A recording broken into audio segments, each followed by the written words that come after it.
ഊരിപ്പിടിച്ച വാളുമായി പ്രവാചകർ പറഞ്ഞയച്ച മിസ്അബ് ബിൻ ഉമൈറിനെയും സംഘത്തെയും തുരത്തി ഓടിക്കുവാനും ആക്രമിക്കാനും വേണ്ടി വന്ന ഉസൈദ് പക്ഷേ ആ വാക്കിൽ മയങ്ങിപ്പോവുകയായിരുന്നു. ആ മഹത്തായ ആദർശത്തിലേക്ക് കൽബുകൊണ്ട് അടുക്കുകയായിരുന്നു.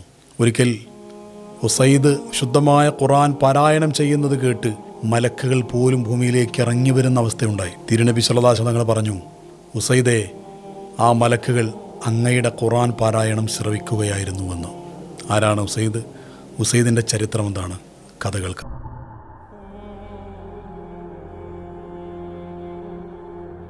ഇസ്ലാമിക ചരിത്രം രേഖപ്പെടുത്തിയ ആദ്യത്തെ സംഘത്തിൻ്റെ കൂടെ യാത്ര ചെയ്താണ് മക്കക്കാരനായിരുന്ന മിസ്അബ് ബിൻ ഉമൈർ തിരുനബി സല്ലല്ലാഹു അലൈഹി വസല്ലം തങ്ങളുടെ നിർദ്ദേശപ്രകാരം മദീനയിലേക്ക് എത്തുന്നത്. മദീനയിൽ ഖസ്റജ് ഗോത്രത്തിൽപ്പെട്ട പ്രമുഖരായിരുന്ന അസ്അദ് ബിൻ സുറാറ എന്നവരുടെ വീട്ടിൽ താമസിച്ചുകൊണ്ട് മിസ്അബ് ബിൻ ഉമൈർ റളിയല്ലാഹു അൻഹു തിരുനബി സല്ലല്ലാഹു അലൈഹി വസല്ലം തങ്ങളിലേക്കും അള്ളാഹുവിലേക്കും ആ ജനത്തെ ക്ഷണിച്ചുകൊണ്ടേയിരുന്നു. അതിൻ്റെ ഭാഗമായി ധാരാളം ആളുകൾ സത്യത്തിലേക്ക് കടന്നു വരികയും മിസ്അബിൻ്റെ സംസാരം കേൾക്കാൻ അവർ വളരെ സന്തോഷത്തോടെ ഒരുമിച്ച് കൂടുകയും ചെയ്യുമായിരുന്നു.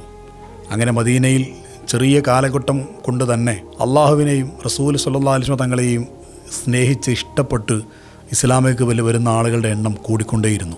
മിസ്അബിൻ്റെ സംഭാഷണ ശൈലി ആരെയും ആകർഷിപ്പിക്കുന്നതായിരുന്നു. അദ്ദേഹത്തിൻ്റെ യുക്തിഭദ്രമായ സംസാരവും ആരിലും ആദരവുണ്ടാക്കുന്ന പ്രത്യേകമായ ശൈലിയും എല്ലാവരിലേക്കും പടർന്നു പിടിച്ചു. സുന്ദരമായ ആ മുഖത്ത് പ്രകടമായ വിശ്വാസത്തിൻ്റെ ആ ഊർജം, ആ പ്രകാശം എല്ലാവരിലേക്കും പെട്ടെന്ന് പരക്കുകയായിരുന്നു. ഇതിനൊക്കെ പുറമെ മിസ്അബ് ബിൻ ഉമൈറിനെ പ്രത്യേകമാക്കിയ മറ്റൊരു കാര്യം കൂടി ഉണ്ടായിരുന്നു. ആരെയും അട്രാക്റ്റ് ചെയ്യുന്ന രീതിയിലുള്ള അതിമനോഹരമായ ഖുർആൻ പാരായണം മിസ്അബ് ബിൻ ഉമൈറിൻ്റെ സവിശേഷതയായിരുന്നു. ആരെയും പിടിച്ചിരുത്താൻ മാത്രം വശ്യമനോഹരമായിരുന്നു അവിടുത്തെ ഖുർആൻ പാരായണം. കടുകട്ടിയുള്ള ഹൃദയങ്ങളുമായി അത് കേൾക്കുന്ന ആളുകൾ പോലും കണ്ണുനീരണിഞ്ഞ് ആ മഹാശയത്തിലേക്ക് എത്തിച്ചേരാൻ മാത്രം ശക്തമായിരുന്നു മിസ്അബ് ബിൻ ഉമൈർ റളിയല്ലാഹു അൻഹുവിൻ്റെ ഖുർആൻ പാരായണം. ഒരു ദിവസം ആതിഥേയനായ അസ്അദ് ബിൻ സുറാറ റളിയല്ലാഹു അൻഹു തൻ്റെ അതിഥിയും തിരുനബി സല്ലല്ലാഹു അലൈഹി വസല്ലം പറഞ്ഞയച്ച ദാഇയുമായ മിസ്അബ് ബിൻ ഉമൈർ റളിയല്ലാഹു അൻഹു കൂട്ടി അബ്ദുൽ അഷ്ഹൽ എന്ന് പറയുന്ന ഒരു ഗോത്രത്തിലേക്ക് യാത്ര പോയി. ആ ഗോത്രത്തിലെ ആളുകളെ, സംഘങ്ങളെ കണ്ട് ഇസ്ലാമിനെ പരിചയപ്പെടുത്തുകയാണ് ലക്ഷ്യം. അതിനുവേണ്ടി അവരുടെ ഒരു പ്രത്യേകമായ ഈന്തപ്പനത്തോട്ടത്തിൽ ഒരു സൗകര്യം അവരുണ്ടാക്കി. ശുദ്ധജലം ലഭ്യമായ ഒരു കിണറിനരികെ തണലത്ത് അവരെല്ലാവരും ഇരുന്നു. ഇസ്ലാം ഓൾറെഡി സ്വീകരിച്ച കുറച്ചാളുകളും ഇസ്ലാമിനെക്കുറിച്ച് കേൾക്കാൻ താല്പര്യമുള്ള കുറച്ചാളുകളും എല്ലാം അവിടെ ഉണ്ടായിരുന്നു. തിരുനബി സല്ലല്ലാഹു അലൈഹി വസല്ലം തങ്ങൾ വരുമെന്ന ആ സന്തോഷ വാർത്തയും ഇസ്ലാമിൻ്റെ മനോഹരമായ ആശയങ്ങളും എല്ലാം സമർത്ഥിച്ചുകൊണ്ട് സന്തോഷത്തോടെ മിസ്അബ് ബിൻ ഉമൈർ റളിയല്ലാഹു അൻഹു സംസാരിച്ചു. എല്ലാവരും സാഗൂതം സന്തോഷത്തോടെ മഹാനവറുകളുടെ മുഖത്തേക്ക് നോക്കിക്കൊണ്ടേയിരുന്നു. ഈ ഒരു സംഗമം അവിടെ നടന്നുകൊണ്ടിരിക്കുന്നതിനിടയിൽ ഔസ് ഗോത്രത്തിൽപ്പെട്ട പ്രധാനികളായ രണ്ടാളുകളായ ഉസൈദ് ബിൻ ഹുദൈറിൻ്റെയും സഅദ് ബിൻ മുആദിൻ്റെയും അടുക്കൽ ഒരാൾ വന്നിട്ട് ഇങ്ങനെ പറഞ്ഞു, മക്കയിൽ നിന്ന് വന്ന ആ പ്രബോധകൻ നിങ്ങളുടെ രണ്ടുപേരുടെയും വീടിന് സമീപത്ത് എത്തിയിട്ടുണ്ട്. അവിടെ കുറേ ആളുകൾക്ക് ക്ലാസ് എടുത്തുകൊണ്ടിരിക്കുന്നു. അസ്അദ് ബിൻ സുറാറയാണ് അയാൾക്ക് എല്ലാ സൗകര്യങ്ങളും ചെയ്ത് പ്രോത്സാഹനം നൽകിക്കൊണ്ടിരിക്കുന്നത്. ഇതെല്ലാം അറിഞ്ഞ സഅദ് ബിൻ മുആദ് തൻ്റെ സുഹൃത്തും മറ്റൊരു പ്രമാണിയുമായിരുന്ന ഉസൈദ് ബിൻ ഹുദൈറിനോട് ഇങ്ങനെ പറഞ്ഞു, ആ അസ്അദ് ബിൻ സുറാറ എന്ന ആതിഥേയത്വം വഹിക്കുന്ന മനുഷ്യൻ എൻ്റെ ഇളയമയുടെ മകനാണ്. അതുകൊണ്ട് എനിക്ക് നേരിട്ട് അവിടെ പോയി സംസാരിക്കാൻ പ്രയാസമുണ്ട്. താങ്കൾ അവിടെ പോയി കാര്യങ്ങൾ സംസാരിക്കണം. നമ്മുടെ മതത്തിലെ ദുർബലരായ ആളുകളെ അട്രാക്റ്റ് ചെയ്ത് മതത്തിലേക്ക് പരിവർത്തനം ചെയ്യുകയും നമ്മുടെ ദൈവങ്ങളെ തള്ളിപ്പറയുകയുമാണ് അവർ ചെയ്തുകൊണ്ടിരിക്കുന്നത്. ഇതിനെതിരെ താങ്കൾ അവിടെ പോയി ശബ്ദിക്കണം. താങ്കൾ അവിടെ പോയി ഇത് തടയുകയും ഇനി ഈ പരിസരത്തെങ്ങും അവരെ കാണരുത് എന്ന് താക്കീത് നൽകുകയും ചെയ്യണം. അസ്അദ് സുറാറ എൻ്റെ ഇളയമയുടെ മകനായതുകൊണ്ട് എനിക്കതിന് പ്രയാസമുണ്ട്, അല്ലെങ്കിൽ ഞാൻ തന്നെ നേരിട്ട് ഇത് ചെയ്യുമായിരുന്നു. താങ്കൾ ഇത് ചെയ്യണമെന്ന് ഉസൈദ് ബിൻ ഹുദൈറിനോട് സഅദ് ബിൻ മുആദ് പറയുകയാണ്. സഅദിൻ്റെ സംസാരം കേട്ട ഉടനെ ഉസൈദ് ബിൻ ഹുദൈർ കുന്തവുമെടുത്ത് അങ്ങോട്ട് ധൃതിയിൽ ദേഷ്യത്തോടെ പുറപ്പെട്ടു. ഉസൈദ് ബിൻ ഹുദൈർ കുന്തവുമായി തോട്ടത്തിലേക്ക് വരുന്നത് കണ്ടപ്പോൾ അസ്അദ് ബിൻ സുറാറ റളിയല്ലാഹു അൻഹു മിസ്അബ് ബിൻ ഉമൈർ തങ്ങളോട് പറഞ്ഞു, ഔസ് ഗോത്രത്തിലെ സമുന്നതനും പ്രതാപശാലിയും ബുദ്ധി രാക്ഷസനുമായിട്ടുള്ള ഉസൈദാണ് ഇങ്ങോട്ട് കടന്നു വരുന്നത്. അയാൾ ഇസ്ലാം സ്വീകരിക്കുകയാണെങ്കിൽ ഒരുപാട് ആളുകൾ ഇസ്ലാമിലേക്ക് വരാൻ സാധ്യതയുണ്ട്. അതുകൊണ്ട് പടച്ചവനോട് ദുആ ചെയ്ത് ഏറ്റവും നല്ല കാര്യങ്ങൾ താങ്കൾ അദ്ദേഹത്തിന് പറഞ്ഞു കൊടുക്കുക. തോട്ടത്തിലുള്ള ഈ സംഘത്തിനടുത്തെത്തിയ ഉസൈദ് ഉറക്കെ ശബ്ദിച്ചു, ഞങ്ങളുടെ വീടിനടുത്തുള്ള ഈ തോട്ടത്തിൽ നിങ്ങൾക്കൊക്കെ എന്താണ് കാര്യം? ഞങ്ങളുടെ കൂട്ടത്തിലുള്ള ചില ദുർബലരെ പറഞ്ഞ് പറ്റിച്ച് വശീകരിക്കുകയാണല്ലോ നിങ്ങൾ ചെയ്യുന്നത്. ജീവൻ വേണമെങ്കിൽ രണ്ടുപേരും ഇവിടുന്ന് ഉടൻ സ്ഥലം വിടണം, അതാണ് നിങ്ങൾക്ക് നല്ലത്. ഉസൈദിൻ്റെ സംസാരം കേട്ട് മിസ്അബ് തങ്ങൾ മുഖമുയർത്തി. സത്യവിശ്വാസത്താൽ വെട്ടിത്തിളങ്ങുന്ന മുഖമായിരുന്നു മിസ്അബ് ഉമൈറിൻ്റേത്. തൻ്റെ വശ്യമനോഹരമായ ശൈലിയിൽ മിസ്അബ് ഉമൈർ റളിയല്ലാഹു അൻഹു ഉസൈദിനോട് ചോദിച്ചു, ഔസുകാരുടെ നേതാവായവരെ, അതിനേക്കാളും മനോഹരമായ ഒന്ന് ഞാൻ നിങ്ങൾക്ക് പറഞ്ഞു തരട്ടെയോ? ഉസൈദ് ചോദിച്ചു, അതെന്താണ്? മിസ്അബ് തങ്ങൾ പറഞ്ഞു, താങ്കൾ ഞങ്ങളുടെ കൂടെ ഇരുന്ന് ഞങ്ങൾ എന്താണ് പറയുന്നത് എന്ന് ഒന്ന് കേൾക്കുക. താങ്കൾക്കത് ഇഷ്ടപ്പെടുകയാണെങ്കിൽ താങ്കൾ സ്വീകരിക്കുക, അല്ലെങ്കിൽ തീർച്ചയായിട്ടും ഞങ്ങളെ താങ്കൾക്ക് ഇവിടെ നിന്ന് പറഞ്ഞുവിടാം. പിന്നീട് ഞങ്ങൾ താങ്കളുടെ അടുക്കിലേക്ക് വരികയില്ല. ഉസൈദ് പറഞ്ഞു, താങ്കൾ പറഞ്ഞതുപോലെ ആവട്ടെ, അതൊരു നല്ല കാര്യമാണ്, അങ്ങനെ ചെയ്യട്ടെ. തൻ്റെ കുന്തം നിലത്ത് നാട്ടി ഉസൈദ് അവിടെ ഇരുന്നു. മനോഹരമായ ശൈലിയിൽ മിസ്അബ് റളിയല്ലാഹു അൻഹു ഇസ്ലാമിനെക്കുറിച്ച് വിശദീകരിച്ചു. അതിമനോഹരമായ രീതിയിൽ വിശുദ്ധമായ ഖുർആൻ പാരായണം അവർ ചെയ്തു. മിസ്അബിൻ്റെ മനോഹരമായ സംസാരത്തിലും അള്ളാഹുവിൻ്റെ സംസാരമായ വിശുദ്ധമായ ഖുർആൻ്റെ മനോഹാരിതയിലും ഉസൈദിൻ്റെ മുഖം വല്ലാതെ ചുവന്ന് തുടുത്ത് വിടർന്ന് പ്രകാശിക്കുകയായിരുന്നു. ഇതെല്ലാം കേട്ട് ഉസൈദ് മിസ്അബ് തങ്ങളോട് പറഞ്ഞു, താങ്കൾ വളരെ നല്ല കാര്യങ്ങളാണല്ലോ പറയുന്നത്. താങ്കൾ പാരായണം ചെയ്യുന്നത് അതിഗംഭീരമായ വാക്കുകളാണല്ലോ. ഇസ്ലാം സ്വീകരിക്കാൻ ഉദ്ദേശിക്കുന്നുവെങ്കിൽ ഞാൻ എന്താണ് ചെയ്യേണ്ടത്? ഉടനെ മിസ്അബ് റളിയല്ലാഹു അൻഹു പറഞ്ഞു, കുളിക്കുകയും വസ്ത്രങ്ങളൊക്കെ നന്നാക്കി വരികയും ചെയ്യുക. ശേഷം അള്ളാഹു അല്ലാതെ ആരാധനക്കർഹനില്ലെന്നും തിരുനബി സല്ലല്ലാഹു അലൈഹി വസല്ലം അവിടുത്തെ പ്രവാചകരാണെന്നും ഉറക്കെ പ്രഖ്യാപിക്കുകയും 2 റക്അത്ത് നിസ്കരിക്കുകയും ചെയ്യുക. ഔസ് ഗോത്രത്തിൻ്റെ പ്രധാനപ്പെട്ട നേതാവും അറിയപ്പെട്ട അശ്വഭടനുമായ ഉസൈദ് ബിൻ ഹുദൈർ റളിയല്ലാഹു അൻഹു ഇതെല്ലാം ചെയ്ത് മുസ്ലിമായി മുസ്ലിം സംഘത്തോടൊപ്പം ചേർന്നു. എല്ലാം തികഞ്ഞ വ്യക്തി എന്നർത്ഥത്തിൽ കാമിൽ എന്നായിരുന്നു ഉസൈദിനെ ആ നാട്ടിലെ എല്ലാ ആളുകളും വിളിച്ചിരുന്നത്. അത്രമാത്രം കരുത്തുറ്റ അശ്വഭടനും ബുദ്ധിശാലിയും എല്ലാം തികഞ്ഞ ഒരാളായിരുന്നു ഉസൈദ് ബിൻ ഹുദൈർ. ഉന്നതമായ സംസ്കാരവും സ്വഭാവവും നല്ല കുടുംബ പശ്ചാത്തലവും അതോടൊപ്പം വാളും പേനയും അതിമനോഹരമായി ഉപയോഗിക്കാൻ കഴിയുന്ന ആളുമായിരുന്നു. എഴുത്തും വായനയും അറിയുന്ന അപൂർവം ആളുകളിൽ ഒരാളായിരുന്നു ഉസൈദ് ബിൻ ഹുദൈർ. എത്ര ദൂരത്തുനിന്ന് വേണമെങ്കിലും ഉന്നം പിഴക്കാതെ കുന്തമെറിഞ്ഞ് ആളുകളെ വീഴ്ത്താൻ പ്രത്യേക കഴിവും ഉസൈദിനുണ്ടായിരുന്നു. ഉസൈദിൻ്റെ ഇസ്ലാമിലേക്കുള്ള ഈ ഒരു പരിവർത്തനം അദ്ദേഹത്തിൻ്റെ കൂട്ടുകാരനും ഔസിൻ്റെ മറ്റൊരു പ്രധാന നേതാവുമായിരുന്ന സഅദ് ബിൻ മുആദ് ഇസ്ലാമിലേക്ക് വരുവാനും ഔസ് ഗോത്രം മുഴുവനും ഇസ്ലാമിലേക്ക് വരുവാനും മദീന ഇസ്ലാമിൻ്റെ വളരെ പ്രധാനപ്പെട്ട ഒരു കേന്ദ്രമായി മാറുന്നതിലും ആയിരക്കണക്കിന് ആളുകൾ ഇസ്ലാമിലേക്ക് വരുവാനും പ്രധാന കാരണമായിരുന്നു ഉസൈദ് ബിൻ ഹുദൈറിൻ്റെ ഈ ഇസ്ലാമിക പ്രവേശം.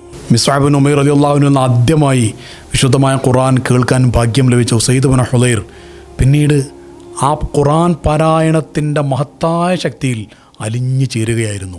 ഖുർആൻ പഠിക്കുവാനും കേൾക്കുവാനും വല്ലാത്ത ഒരു താല്പര്യമായിരുന്നു ഉസൈദ് ബിൻ ഹുദൈർ റളിയല്ലാഹു അൻഹുവിന്. അതോടൊപ്പം തന്നെ ഇതെല്ലാം വരാനും കിട്ടുവാനും കാരണക്കാരായ മുഹമ്മദ് നബി സല്ലല്ലാഹു അലൈഹി വസല്ലം തങ്ങളോടും അതിതീവ്ര പ്രണയമായിരുന്നു ഉസൈദിന്. റസൂൽ സല്ലല്ലാഹു അലൈഹി വസല്ലം തങ്ങളുടെ കൂടെ ഇരിക്കാനും അവിടുത്തെ മുഖത്തിൽ നിന്ന് വാക്കുകൾ കേട്ട് പഠിക്കുവാനും വിശുദ്ധമായ ഖുർആൻ എപ്പോഴൊക്കെ ചാൻസ് കിട്ടുമ്പോഴൊക്കെ കേട്ട് പഠിക്കുവാനും പാരായണം ചെയ്യാനും അതിശക്തമായ താല്പര്യമായിരുന്നു ഉസൈദ് ബിൻ ഹുദൈറിന്. ഇലാഹി പ്രണയത്തിലും ഇലാഹിൻ്റെ വചനത്തിലുള്ള അതിതീവ്രമായ താല്പര്യത്തിലും അതെല്ലാം അവതരിപ്പിക്കപ്പെട്ട തിരുനബി സല്ലല്ലാഹു അലൈഹി വസല്ലം തങ്ങളോടുള്ള പ്രണയത്തിലും ആ ജീവിതം മുന്നോട്ട് പോയി. സമയം കിട്ടിയാൽ വേണ്ടി വന്നാൽ ഇസ്ലാമിന് വേണ്ടി യുദ്ധം ചെയ്യാനും അത് കഴിഞ്ഞാൽ ഖുർആൻ കേൾക്കാനും പാരായണം ചെയ്യാനും വേണ്ടി മഹാനറുകൾ സമയം കഴിച്ചുകൂട്ടി. യുദ്ധത്തിൽ പങ്കെടുക്കുന്നവരായോ ഖുർആൻ പാരായണം ചെയ്യുന്നവരായോ ആയിട്ടല്ലാതെ അവരെ കണ്ടിട്ടുണ്ടായിരുന്നില്ല പലരും. മനോഹരമായ ശബ്ദത്തിൻ്റെ ഉടമയായിരുന്നു ഉസൈദ് ബിൻ ഹുദൈറും. വ്യക്തവും സ്ഫുടവുമായ ഉച്ചാരണം ഉസൈദിൻ്റെ പ്രത്യേകതയായിരുന്നു. പകലിൻ്റെ ബഹളങ്ങളെല്ലാം അടങ്ങുമ്പോൾ രാത്രിയുടെ നിശബ്ദമായ യാമത്തിൽ കുറേ നേരം ഉസൈദ് സ്വന്തമായി ഒറ്റയ്ക്ക് ഖുർആൻ പാരായണം ചെയ്ത് അതിൽ മതിമറന്ന് ലയിച്ചിരിക്കാറുണ്ടായിരുന്നു. സ്വഹാബിമാരിൽ പലരും ഉസൈദിൻ്റെ ഖുർആൻ പാരായണം കേട്ടിരിക്കാൻ വേണ്ടി മത്സരിച്ചവിടെ എത്തുക പതിവായിരുന്നു. അത്രമാത്രം സുന്ദരമായിരുന്നു ആ ശബ്ദവും ആ ഖുർആൻ പാരായണവും.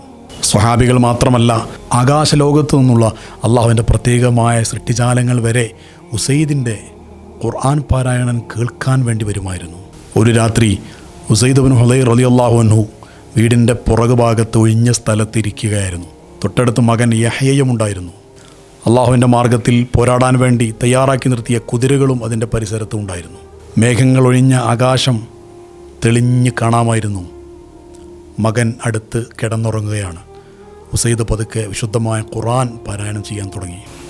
നിദ്ര പൂണ്ട് കിടക്കുന്ന ഭൂമിയെ നക്ഷത്രങ്ങൾ സ്നേഹത്തോടെ വെളിച്ചം കൊടുത്ത് തലോടുകയായിരുന്നു. വലിയ പരിമളമുള്ള ആ രാത്രി വിശുദ്ധമായ ഖുർആൻ്റെ പാരായണത്താൽ ഉസൈദ് ബിൻ ഹുദൈർ റളിയല്ലാഹു അൻഹു സമ്പന്നമാക്കുകയാണ്. ഖുർആൻ്റെ ആദ്യ ഭാഗം മുതൽ അലിഫ് ലാം മീം മുതൽ സൂറത്ത് ബഖറ പാരായണം ചെയ്യുകയാണ്.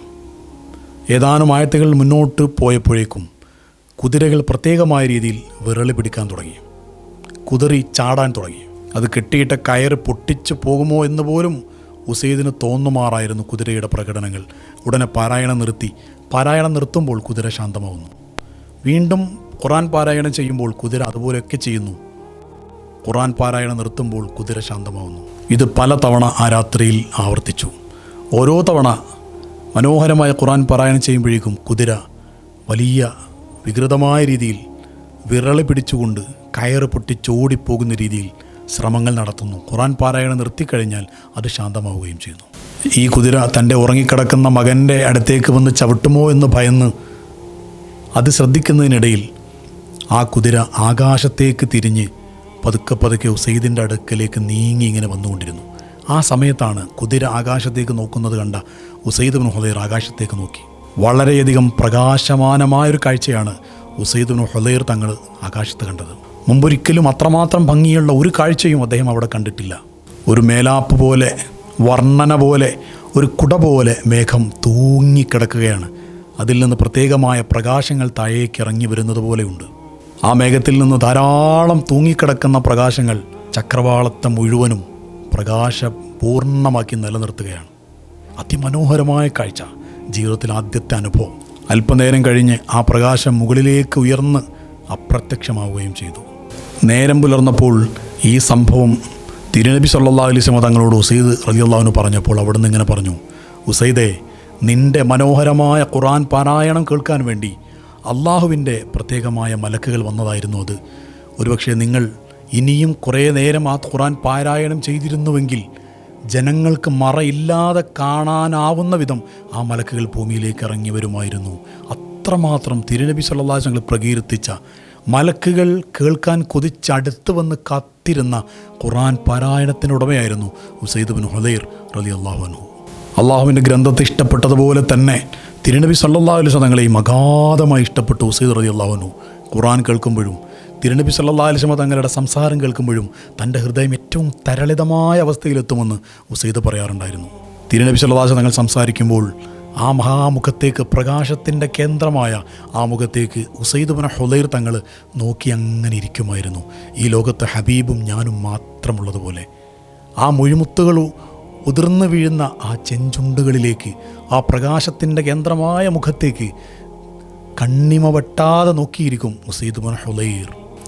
ഒരിക്കലെങ്കിലും തൻ്റെ ശരീരം കൊണ്ട് ആ മഹാപ്രവാചകരെ ഒന്ന് കെട്ടിപ്പിടിക്കാൻ ഉസൈദ് വല്ലാതെ ആഗ്രഹിച്ചു. ഹബീബിനെ തൊടാൻ കിട്ടുന്നൊരവസരവും അവിടുന്ന് മിസ്സാക്കിയില്ല. അങ്ങനെ ഒരിക്കലൊരു വലിയ അവസരം ഉസൈദിന് കിട്ടി. ഉസൈദ് വലിയ തമാശ പറയുന്ന ആൾ കൂടെയായിരുന്നു. ഉസൈദിൻ്റെ തമാശകൾ റസൂലുള്ളാഹി സ്വല്ലല്ലാഹു അലൈഹി വസല്ലം വളരെയധികം ഇഷ്ടപ്പെട്ടു. ആ തമാശകൾ റസൂൽ ആസ്വദിക്കുക പതിവായിരുന്നു.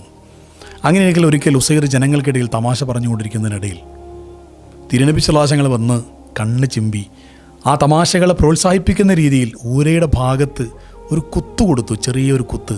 തിരുനബി സല്ലല്ലാഹു അലൈഹി വസല്ലം പ്രോത്സാഹിപ്പിക്കുന്നതിൻ്റെ ഭാഗമായി ഉസൈദ് ഉടനെ പറഞ്ഞു: തിരുനബിയെ, അങ്ങ് എന്നെ വേദനിപ്പിച്ചിരിക്കുന്നു, എനിക്ക് വല്ലാതെ വേദനയായിട്ടുണ്ട്. റസൂൽ സല്ലല്ലാഹു അലൈഹി വസല്ലം പറഞ്ഞു: ഉസൈദേ, എങ്കിൽ താങ്കൾക്ക് എന്നോട് പ്രതികാരം ചെയ്യാം, ഞാൻ തയ്യാറാണ്. അപ്പോൾ ഉസൈദ് പറഞ്ഞു: താങ്കളുടെ ശരീരത്തിൽ മേൽക്കുപ്പായം ഉണ്ടല്ലോ, എന്നെ താങ്കൾ കുത്തിയ സമയത്ത് എനിക്ക് എൻ്റെ ഷർട്ടൊന്നും ഉണ്ടായിരുന്നില്ല. ഉടനെ തിരുനബി സല്ലല്ലാഹു അലൈഹി വസല്ലം തങ്ങൾ അവിടുത്തെ വസ്ത്രം ഉയർത്തിപ്പിടിച്ചു കൊടുത്തു. കിട്ടിയ അവസരത്തിൽ റസൂൽ സല്ലല്ലാഹു അലൈഹി വസല്ലം തങ്ങളുടെ ഷോൾഡറിനും അരയുടെയും ഇടയിലുള്ള ആ ഭാഗമാണ് കാണിച്ചു കൊടുത്തത്. തുരുതുരാ ചുംബനങ്ങൾ അർപ്പിച്ചുകൊണ്ട് ചേർത്ത് പിടിച്ച് ധാരാളം ചുംബനങ്ങൾ ഉസൈദ് ബിൻ ഹുദൈർ റളിയല്ലാഹു അൻഹു ആ തിരു ശരീരത്തിൽ കൊടുക്കുകയായിരുന്നു.